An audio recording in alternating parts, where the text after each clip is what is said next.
Hello and welcome to the Ocean News. My name is Simon Tilley and I'm live from the London studio. We will bring you the latest developments from around the globe alongside in-depth coverage of the stories. Let's dive right into the headlines.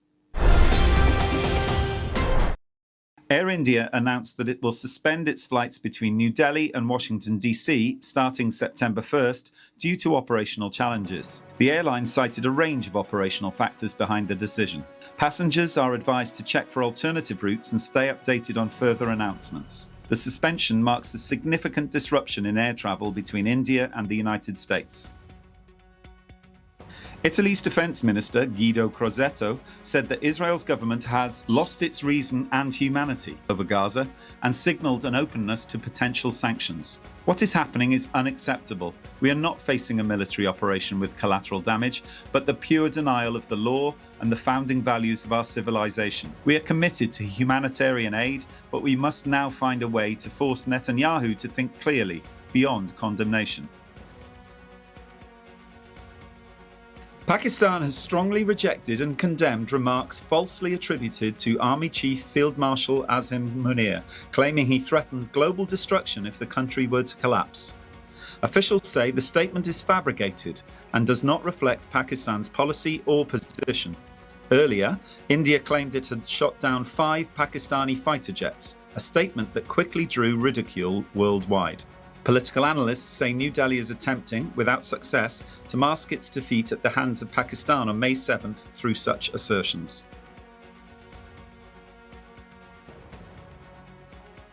Australian Prime Minister Anthony Albanese said that Australia will recognise a Palestinian state at next month's United Nations General Assembly, a move that adds to international pressure on Israel after similar announcements from France, Britain and Canada.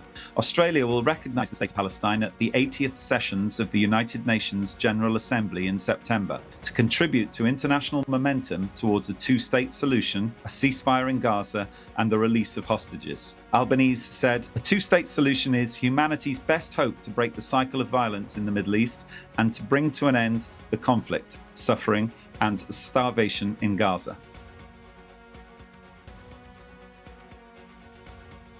Philippine President Ferdinand Marcos Jr. said that Beijing has misinterpreted his comments, saying Manila will be inevitably drawn into a conflict between China and Taiwan, should one erupt. China accused Marcos of playing with fire after the Philippine leader said during a visit to India that there is no way that the Philippines can stay out of it, due to its proximity to the democratically governed island. Marcos said, "We are, I think for propaganda purposes, misinterpreted. I'm a little bit perplexed why it would be characterized as such, as playing with fire." Marcos said Filipinos working and living in Taiwan will have to be evacuated if a conflict does arise, but maintained that he wishes to avoid confrontation and war. War over Taiwan will drag the Philippines kicking and screaming into the conflict. That is what I was trying to say. Russia's Deputy Foreign Minister, Sergei Ryabkov, said Russia kept up development of intermediate and shorter-range missile systems during a moratorium on their deployment and now possesses a substantial arsenal of such weapons. When the moratorium was announced, we made it clear that it applied only to deployment and did not mention any halt to research and development activities. So this time was used to develop the appropriate systems and to build a fairly substantial arsenal in this area. As I understand it, we now possess it. Earlier this month, Russia said it was lifting what it called a unilateral moratorium on deploying intermediate-range missiles, saying this was a forced response to moves by the US and its allies.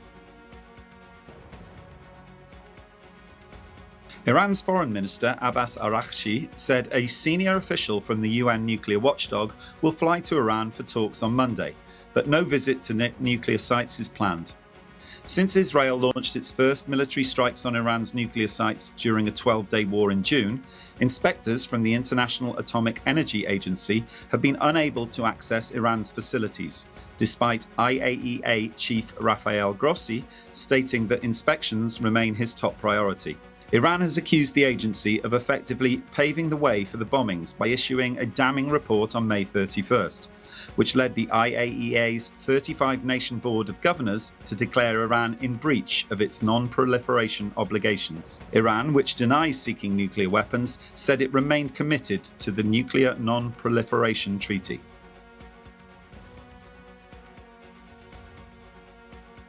Russia's regional official and the defense ministry said that 3 people were killed in Ukrainian overnight drone attacks in the Tula and Nizhny Novgorod regions, which also targeted Moscow. Tula Governor Dmitry Milyayev said 2 people died and 2 were hospitalized following an attack on the Tula region that borders the Moscow region to its north. 1 person was killed and 2 others were hospitalized following a Ukrainian attack targeting an industrial zone in the Nizhny Novgorod region in western Russia.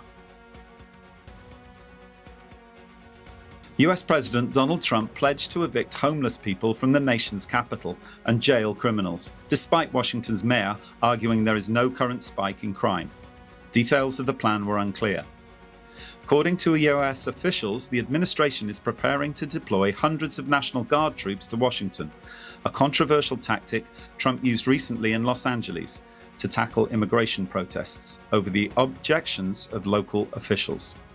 Trump has not made a final decision, the official said, adding that the number of troops and their role are still being determined.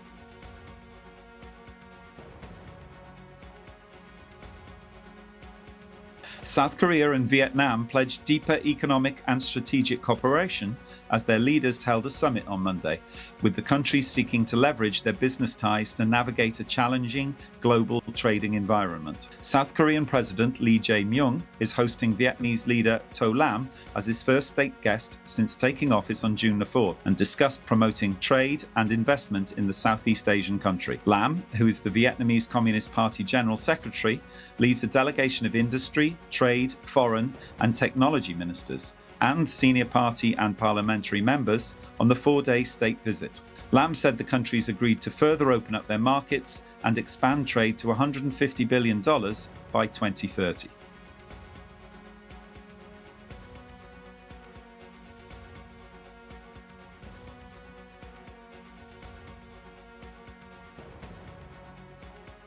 A wildfire broke out on Arthur's Seat, the extinct volcano overlooking Scotland's capital Edinburgh, spreading extensively across the landmark, which is popular with walkers and tourists, and producing smoke visible from miles around.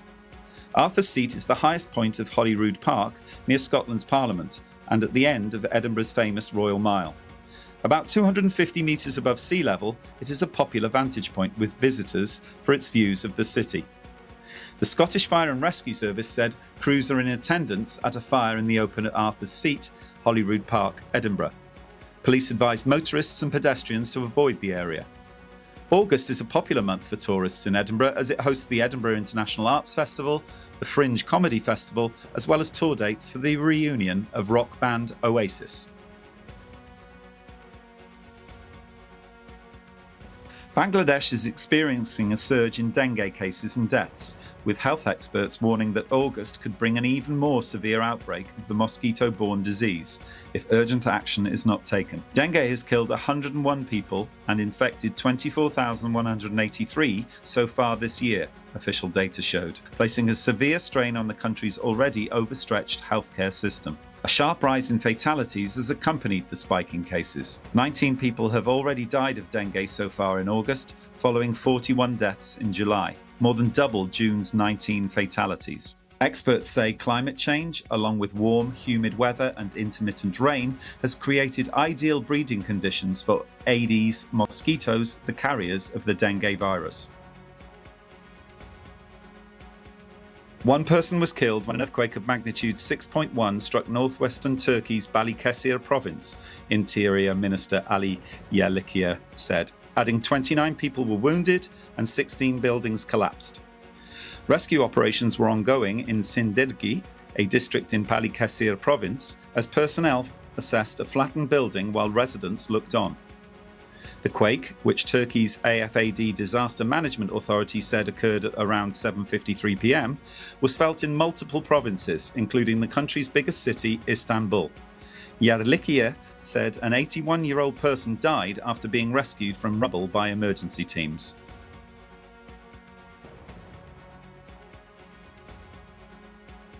Displaced Palestinians carried bags of flour and other goods as they walked miles to bring food to their families.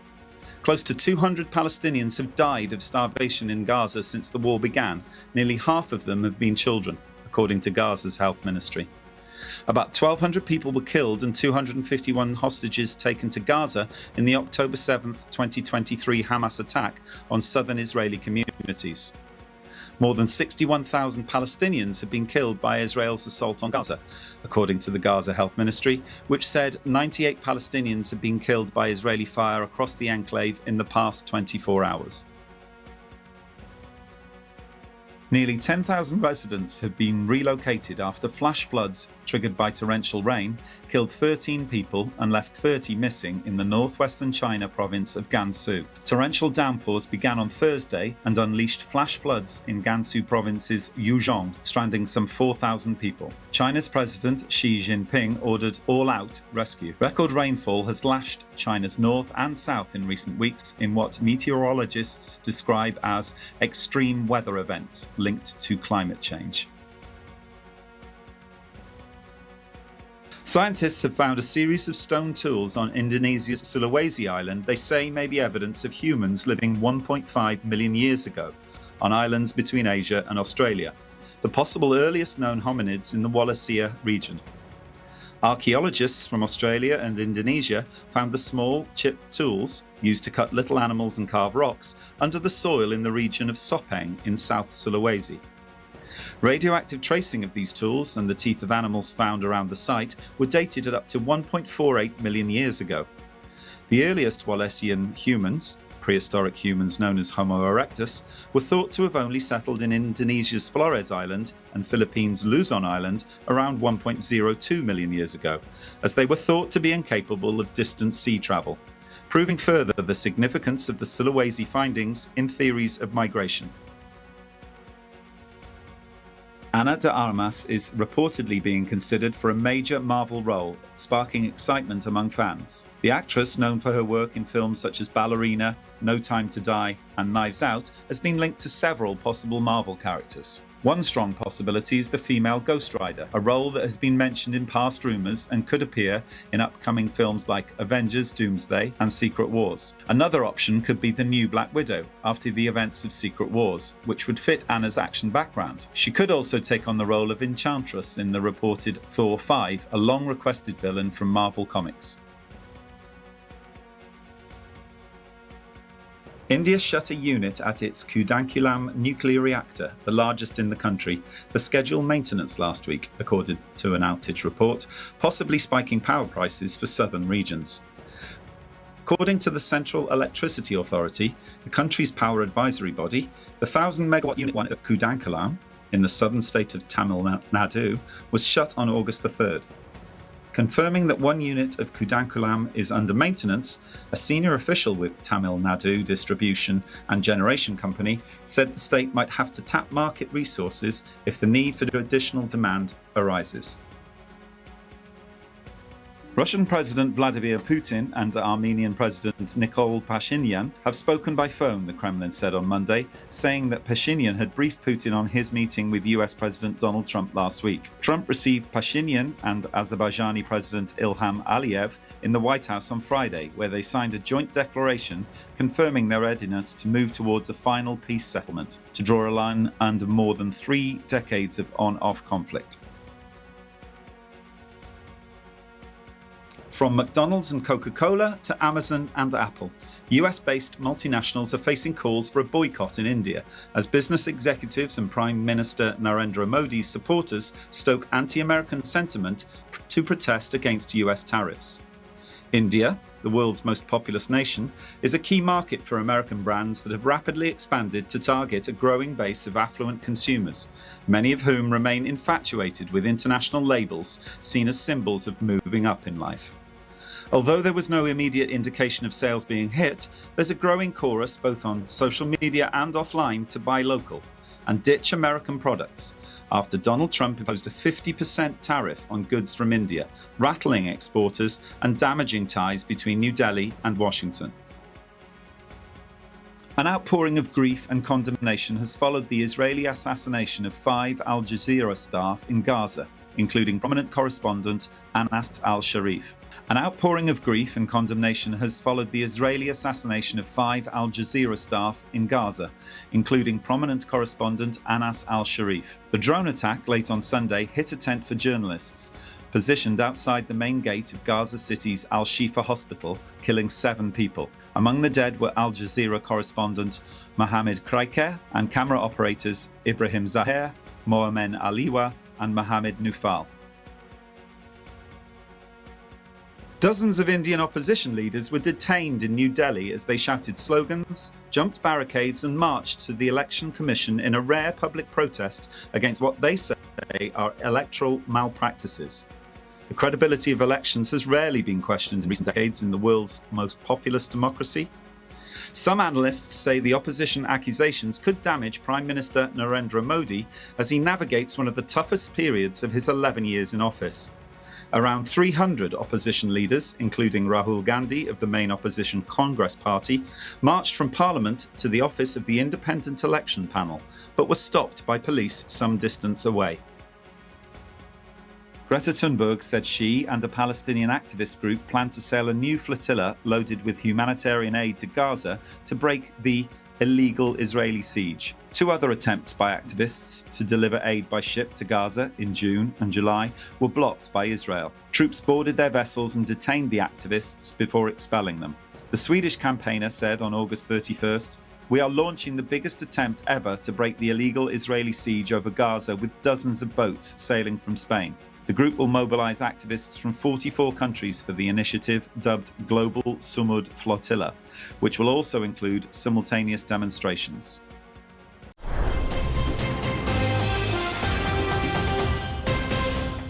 Those were the headlines. Stay with us as we delve into each story in greater detail after a brief pause.